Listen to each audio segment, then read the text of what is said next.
Take questions for LeBron. First one back left, Tim on 4. Tim Reynolds with the AP. Bron, all the way back.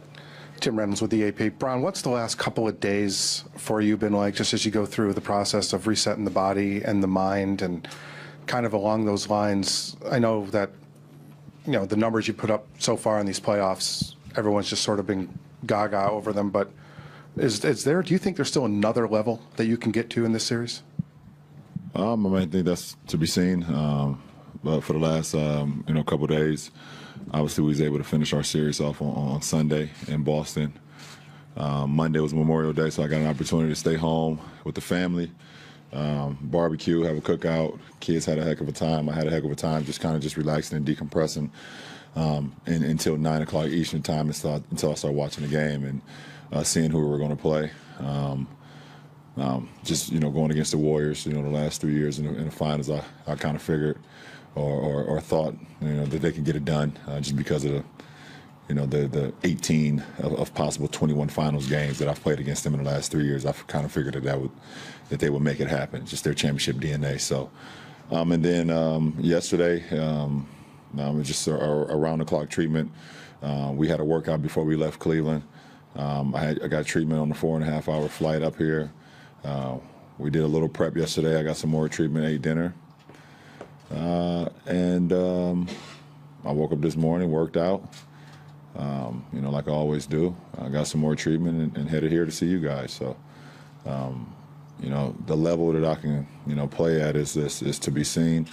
But the level that I put into the game is, and put into my craft is who I am. So, numbers and things like that kind of take care of itself. But for me, I understand and I know how much I put into the game. So, everything else is okay. Jeff, on your right. Jeff Zilgett, USA Today. LeBron, you have 4 teammates who once played against you deep into the playoffs previously: Kyle, George, Kendrick, and Jeff. Did you ever envision playing on the same team as those guys at some point? Did you want to? And then the last part of that, what do you like about having Perk around? I always, when you go against guys, you can envision that at times how they fit with you and, what they could do for your team. Going against Kyle, I always kind of was like, oh, wow, to add a sharpshooter like that to our ball club would be, an amazing thing. And obviously, our former GM, David Griffin, was able to pull that off and get him to us. And, kind of the rest is history, what he's been able to do for our ball club. I've always loved George Hill, his length, and his ability to, put pressure on the defense, but also on the defensive side with his length. I've always kind of seen that, obviously, with the battles that, we had with Indiana and going deep into the playoffs.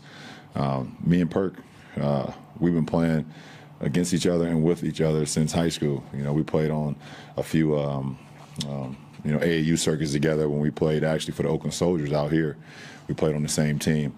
And Jeff Green, I never envisioned, me, being a teammate of his. But I've always kind of had an aspiration for Jeff, especially, when he, went through the heart surgery and to see, the game be taken away from someone so young at that point in time. I was like, wow, this, a reset for me personally, too, to kind of just never take the game for granted, even though I never do. But it gives you an opportunity to kind of just, thank the situation that you're in. So it was always great, to compete against Jeff, especially after he was able to get back on the floor and just, not actually knowing exactly what he went through, because none of us can actually know unless we've been through that.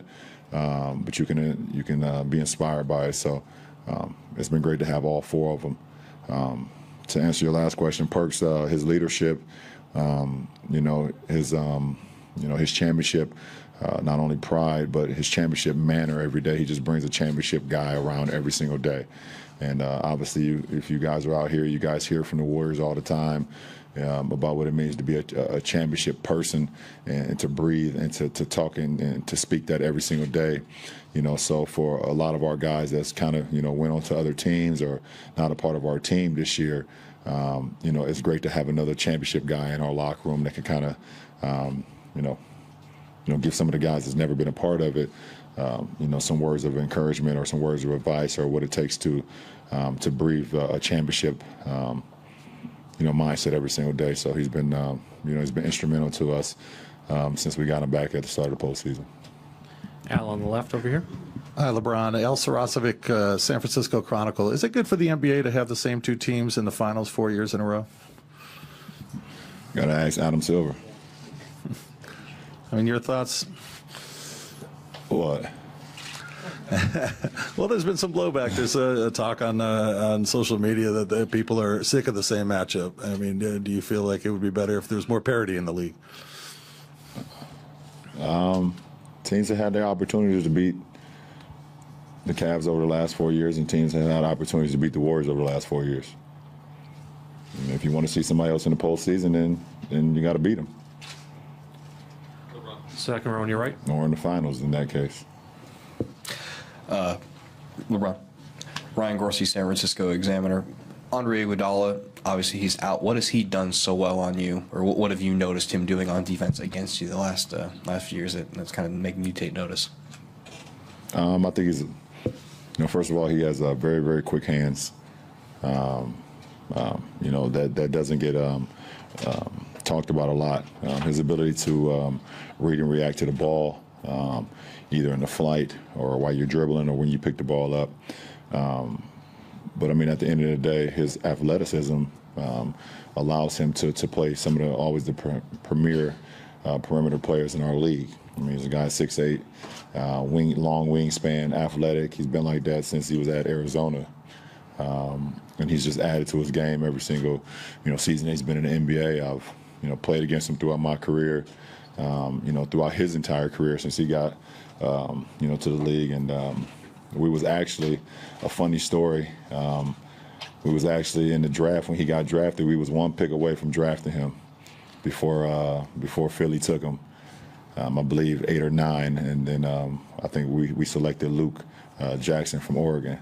And I had loved him, at Arizona, and was hoping that he slid to us with that pick. But obviously, you guys like those stories, so that's why I gave it to you. We appreciate it. Yeah, you guys like stories like that. Thanks. Dave and Chris. David McGuinnam, ESPN. LeBron, Thursday is going to be the 101st game you've played in this regular season plus the postseason, the most you've ever done in that span of time. We've tried to get you kind of reflect on it before. I don't know if you will now, but is what you're doing, are you redefining what a prime is considered? Because, I mean, in basketball circles for years was, you hit 7 or 8 seasons in, 27 years old. That was kind of the traditional prime. But now you're 15 years in and age 33 and about to play more basketball than he's ever played in. I think they've always kind of talked like the NBA prime is like, 27 to like 31, 32. And that's, if you're lucky, you get to that point. I don't know. I've just never really, bought into that. I've never bought into like a ceiling either. You guys always talk to me about, what's your ceiling, and I've always, kind of told you guys that I don't really have a ceiling. I want to just try to maximize, as much as I can, and be as good as I can. And I forgot. I'm not quite sure who I did a post-game interview after one of our games this year. I don't know if it was maybe Doris or.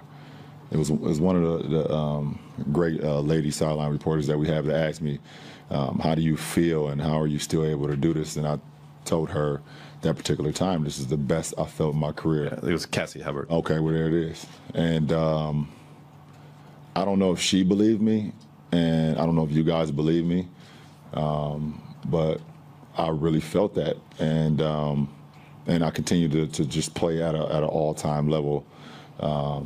Standard, for the rest of the season, and hopefully I can continue it, in this finals. And also, I've been blessed to be available. That's what I take pride in more than anything, is being available to my teammates every single day. And I think I've missed 1 or 2 practices a day because it's just, You know, when you live in Northeast Ohio and you have 4 seasons, you will get sick.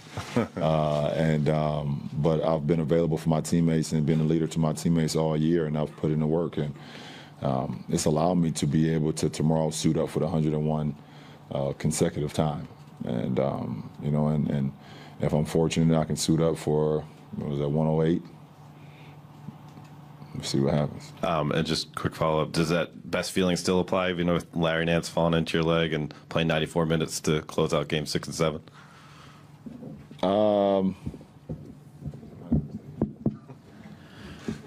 Chris, last one on the left. Chris Haynes, ESPN. Brock, a few years back, you used to talk about certain teams or certain players having cliff notes, will probably be cliff notes when your career is said and done and your possible book or whatnot. With this, the Warriors' time, tenure, how impactful or meaningful is this, I guess, series of rivalry with you and your career? How do you view them? Listen, Golden State is one of the best teams I've ever played. It's one of the best teams that's ever been assembled. And then they added Kevin Durant.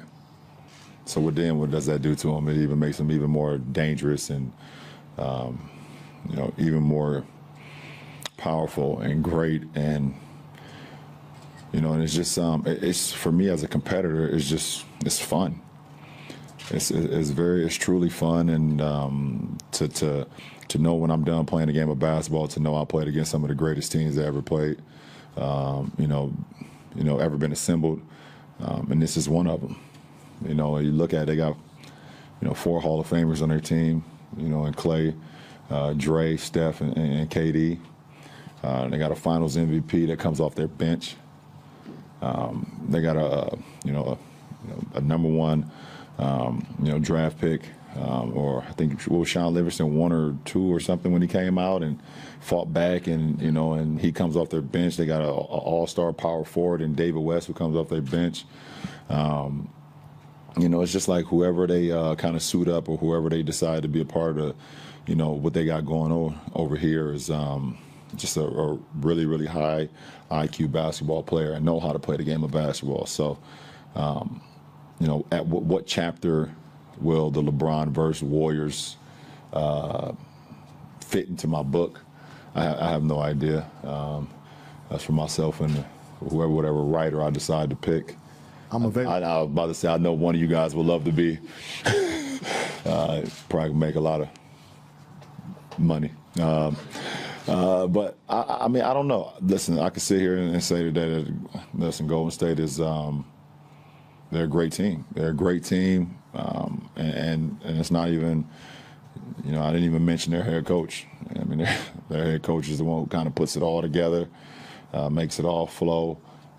To be able to, be able to put, egos in the right, position and spot on the floor where everybody feels, good about the outcome and things of that nature. That's when it comes to team sports, that's something that you would hope that you could be a part of, where you got great guys that not only have great talent, but also practice the way exactly how you're supposed to practice it, then go on a game and play it that way.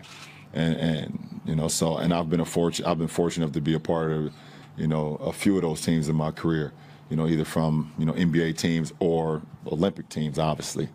I don't know, Chris, I don't know where they will fall in my book, but they will have a nice chapter.